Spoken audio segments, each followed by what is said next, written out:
24-hour weather update 4 a.m., December 10, 2025.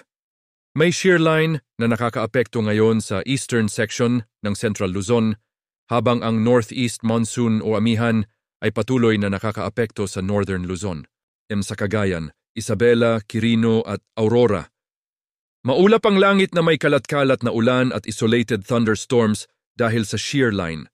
Posible ang flash floods at landslides lalo na kung lalakas ang ulan.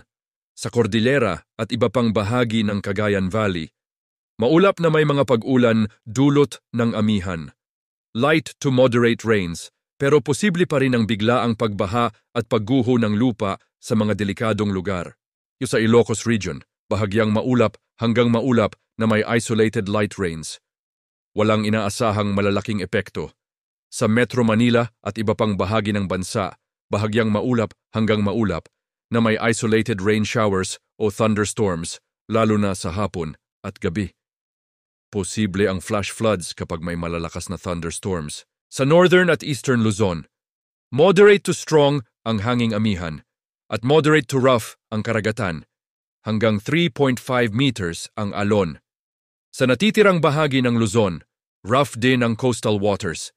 Sa Visayas at Mindanao, slight to moderate ang alon ng dagat.